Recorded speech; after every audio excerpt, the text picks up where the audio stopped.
just as a datum point, the lap speeds were around 122.2 before, and now Schumacher goes through. Now, has Senna got a problem? It's most unlike the Brazilian to yield voluntarily, first to Prost and then to Schumacher. Well, what possible answer is that Senna is going to come into the pits, I presume, for tyres. We don't know for sure. There's 6 retirements, incidentally. Yes, we have news that it's definitely for tyres. Ayrton Senna coming in. And so is Schumacher. So both of them in. Schumacher and Senna. Big pressure on the pit crews now. This could change the race, because whoever is out first is going to have a big advantage. Senna goes out in 6.8 seconds. And I've missed a big... Yes, Schumacher behind him. So Senna has regained the second place that he temporarily held on that lap. No, I'm sure he'll build himself a cushion, because you need that. These cars are very complicated. If small things, anything small goes wrong with it, towards the end of the race, he'll want that cushion. And that is the professional thing to do. And I should think he'd certainly go for 20 seconds at least before he said that was enough and comfortable enough. It may be still that it's going to be marginal to get to the end of the race on tyres, so he'll be keen as soon as possible, probably when he gets to about 10 seconds away, just to take it easy on the tyres and not over-push the tyres, not spin the wheels too much or overheat them, and he can do that and still probably find a way to pull away. But Williams' superiority, I'm afraid, it's not much use trying to hide it from the others. It's plain for all to see. There's the battle for second. There was. Jordan Lacey in the pits for tyres. He was in 4th position. And while he's getting out, let me tell you that there are 9 different constructors in the first 10 places, and that is very healthy for Formula 1. And this is healthy too. Senna fighting Schumacher for 2nd place. Alain Prost is clearing off. He's just gone round in 1 minute 19.89. That's another fastest lap, and he is 8 seconds ahead of this battle for 2nd place. But it's Williams leading, McLaren 2nd, Benetton 3rd, Benetton 4th, Ferrari 5th, Ligier 6th, Sauber 7th. Rubens Barrichello in the Jordan is in 8th position.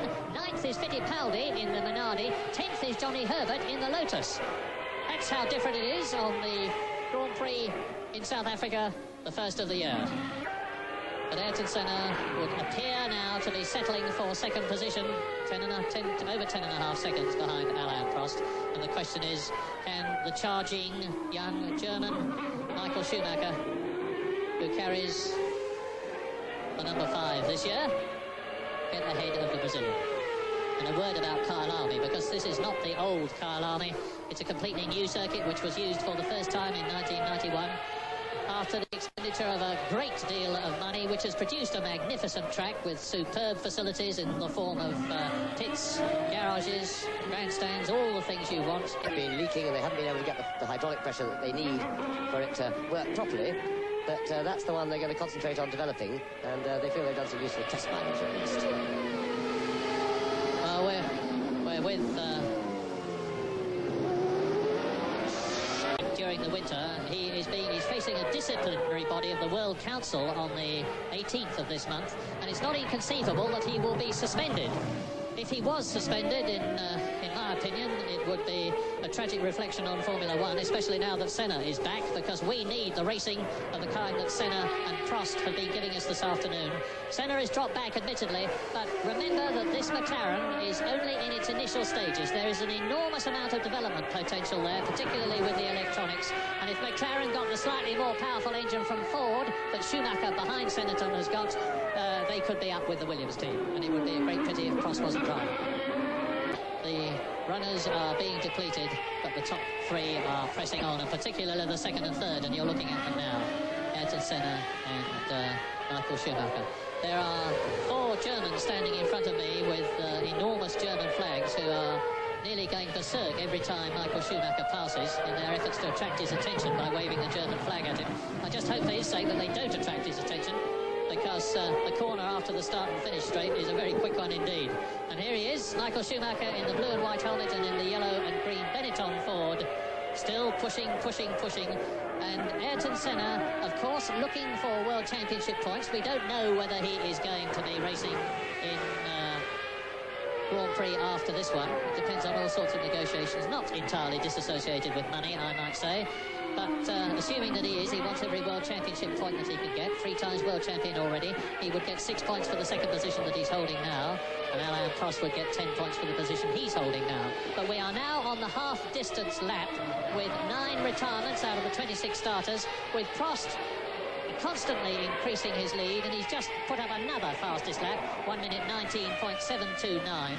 And there is the battle, the continuing battle between Senna and Schumacher, crossing the line, and they are now 16 and a half seconds behind Alain Prost, lapping some 8 tenths of a second slower than the Frenchman in the lead.